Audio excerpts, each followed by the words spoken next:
All right. Okay, so as you can see, it's the morning time. It's morning, it's not sunset. The sun just came up. And it's Wednesday. I should have been making this video for Tuesday, which is yesterday. But I fell asleep early, like really early by accident. Lights on, no phones charging, didn't brush my teeth. Just knocked out, man, knocked out. I didn't mean to, but it happens, right? So I got an update from yesterday's work from Omens, and it's a really crazy update. So I think yesterday I did about 50 cold calls. I had no interested people. I probably got rejected maybe like 8 times or something. You know, nothing crazy, just a normal day. But I had a meeting with someone, and this meeting was really important, right? So remember how I mentioned there was another guy who has it's kind of like an agency where he finds people deals, and his business model is genius. I love his business model. And I tried to work with him, but this guy ghosted me. And he finally responded to me the day before yesterday's meeting. So Monday, he sent me an email. And I talked to this guy yesterday, and he's like, yeah, you're working with this other guy, the guy I'm talking about. Let's call the other guy,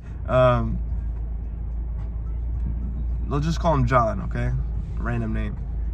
He was like, yeah, you know, John, I heard you were working with John. I was like, no, I'm not working with John. I don't know who told you that. And he saw that we had mutual connections on LinkedIn. And this guy would not hop on a phone call with me until I offered him money to hop on a call. So he gets on a call, I offered him money, and this guy's he's super intrigued by me. He's like, how did you find me? How can I help you? What are you up to? He wanted to know about me. I told him, we're trying to do a roll-up in the healthcare space, and we're trying to do this and that, and we need to find deals. I want to learn how you guys find deals and what's the process.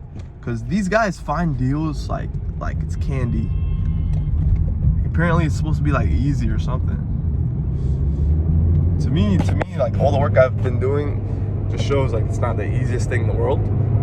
But these guys, apparently there's other agencies that do it, but eventually these agencies turn into mini commercial banks. So he's telling me about this other guy, John, and how him and John have a relationship, and they've been working together for a long time, and how he basically helped John build his team in the Philippines. And he knows everything about John and everything about John's team and how they find deals and what they do specifically. And I got to ask him all the details. And the way these guys build their lists is so important. They do it in such a unique way, almost in a private investigator type of way. They don't do it in a software type of way, because I don't know how I didn't realize this earlier, but these softwares like Seamless AI or Apollo or Lucia or Zoom.info or whatever kind of software you use to find info off the internet, these softwares, they scan the internet for information. And they basically do what you would have been doing manually. If I find someone's personal number off one of these softwares, then technically I could have looked on the internet and found it, because it's on the internet somewhere, whether it's some website, a social media page, Facebook, Twitter, it's somewhere on the internet, and that's how that software found it. I was always wondering, how do they do that? What is skip tracing? How does that even work? How does skip tracing find the numbers? And that's how they do it, apparently. But the thing is with these softwares is that they don't update the information of these people. So if a company has a CEO and eventually the CEO leaves or whatever, that software does not update that information of that company. So you have to really do it manually, be on top of it, right? These guys, the way they find the data is super manual, and the numbers he was telling me was crazy. But basically he was offering me to build me a team in the Philippines that would find me deals. And I had different ideas of how maybe I want to do that, right? Because one, I wouldn't want to create an agency type of business, because that wasn't even my intention, to be honest. That's not even what I wanted to do. But I am interested in the guy's services. I want him to help me find deals. So I'm like, okay, what if I could build out that team in the Philippines? And I'm gonna be very, very diligent on how he builds it. I want him to send me videos of them working every day. I want to see what they're doing. I want him to teach me how they're doing it. I want to see how they do calls and how they keep seller relations and they scrape and build lists and all that. Like, I want to see how they do it. And for some people that are already in the field, that are what's it called? For some people that are already like doing deals and they see this video and they're like, man, like this kid doesn't know what he's talking about. Like, finding deals is easy, whatever. Listen, finding a hot deal is not easy. It's because this is the work that no one wants to do. These guys hand scrape deals off the internet manually all day, 8 hours a day. Do you have 8 hours a day to scrape through the internet? Do you have 8 hours a day to build a list and verify the information from scraping? Do you have 8 hours a day to do calls?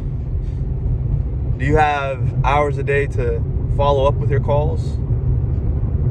Like, people don't have all the time in the world for every single piece. And that's why it takes forever, right? So here's my idea. One, I want to bring him on as an equity partner onto my company, and like we could like work something out where I don't have to pay him fully, or we could work out like a deal where I don't have to pay him up front or something like that.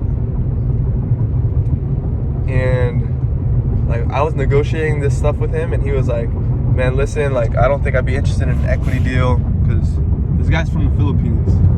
He speaks really good English, normal English. And he's like, listen, people in the Philippines, they have a hard time with equity, like legally. Like, they can't get equity for some reason. I was telling him, I don't think that's true. Like, there's definitely a way to do it. I know people from Canada, from the UK, from Germany, who get equity stakes in American companies, even though they live overseas. There's definitely a way to do it, but he wasn't interested in equity deal. He wants to be like a consultant. And that goes to show you, like, some people just don't want to be business owners. Like, the real game is in equity. And I told him that. I was like, man, the real game is in equity. You're going to make most of the money in equity. He's like, yeah, I know, man, but it's just not going to work for me.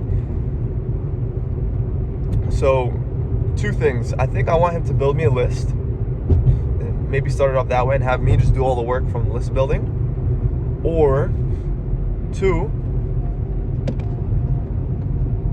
another idea I have is I could perhaps get a client who's willing to pay off the upfront cost of a team in the Philippines doing deals. So that way I could have a team that kind of like works for me and the new client. And then from them paying off the upfront costs, I could work with the guy instead of me paying for it. But guys, this is all sales. This is all sales. Me trying to negotiate and me coming at it from different angles and thinking of different ways to do it is all sales, man. It's crazy. There's always a way to make something work. You gotta sell everyone. Even if you're in court and you have to stand in front of a jury trial, you have to sell the jury that you're innocent. You have to convince people. You have to make it seem a certain way. You have to transfer that energy onto someone else. I see it all the time, man. But here's another interesting thing about that business model is, one, it could really correlate with the YouTube channel. Not in like a course type of way, but if someone really wants to find off-market deals, like everyone always tells, if you ask rich people, like, oh, if you watch those videos, like School of Hard Knocks, Noah Keegan or whatever his name is, like the people that are street interviewers that are like asking, oh, I asked rich people like how to get rich, or I asked the Ferrari owners, like Daniel Mack and all those guys. You watch their videos, most of the people that are rich, that become rich, they say one of two things. They say invest your money, or they'll tell you I made my money through equity, so invest in equity. Like, invest your money, but what does that even really mean to invest your money? What does that really mean in an action form? There's a lot of different ways to invest. At the end of the day, you want to invest in an asset. It doesn't mean put your money in real estate. You can invest in a company. And there's so many ways to structure that. And it's so much easier to find an undervalued company than an undervalued piece of real estate. And that's not even something that I said, it's something that Warren Buffett says. I'll put a clip on it. But I'm sure there's people that would be interested in this kind of service, especially because that guy, John, right? He's overflowed with customers right now. The guy literally told me, like, he has about like 36 clients right now that he's juggling. And that's why he can't get back to me. Like, there's just too many people. So one, I could perhaps take it from an angle of partnering with Dave, or I have to mute that. Partnering with John on his company that he already built, which I don't know if I'd be interested in that, because he takes a good chunk of your transaction, which honestly is like a fair deal, but I want to create something myself. That's the problem. I could do that. I could partner with the guy that helped him build his team, or I could just get like some of their work and show that their work works. But back to the point, right? There's this Japanese billionaire. He's like one of the most recent billionaires. He has a company that's very similar to these like sort of agencies. I don't know how to say his name. It's a Japanese name. But he works in the M&A, and he uses like AI to help in the M&A space. So it's super interesting stuff. Basically just fell on a jackpot by accident. Like, the guy I was on the phone with yesterday, he was like, John asked me like, how did he find you? How did he find you? And the guy on the call was like, I don't know, I never reached out to him. I don't know how he found me. And then John started like cussing and shit. But that's what he told me. So like, I don't know. You know the term omens? I learned it from this book, Omens. It's like signs from the world, different signs. Like, I feel like this is like an omen. Like, it just shows me like different signs of like, okay, maybe it's not here. You gotta go here first. Who knows, man?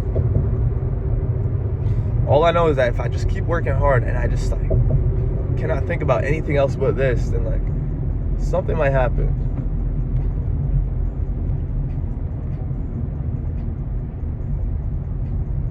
Yeah, a lot of thinking to do.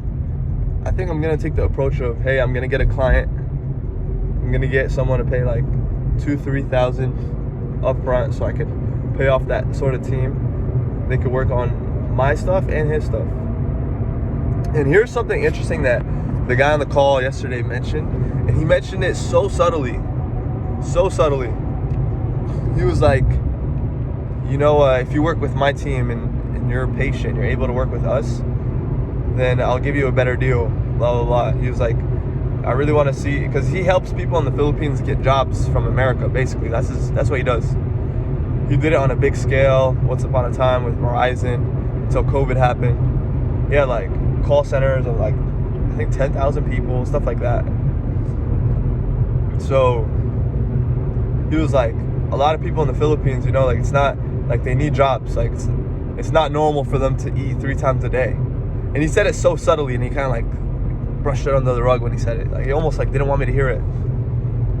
But that definitely caught my eye when he said that. Like, obviously, like, I know that, but it's different when you hear it and like kind of when you see it. Like, I've been overseas, like poor countries like Egypt and all those countries. Like, that's very true. Like, not everyone there eats 3 times a day. Like, people over here in America, they're all fat and they eat more than 3 times a day. They overeat and people cannot find food somewhere else. It's crazy. Yeah. If you're watching till this point, just comment what you think about investing. I want to see what you think about investing, what you think about real estate, what do you think about buying companies. Do you know anything about that? And make sure you put it in all caps, so that's how everyone knows you watched till the end of the video, and that's how I know that you're part of the channel. So peace.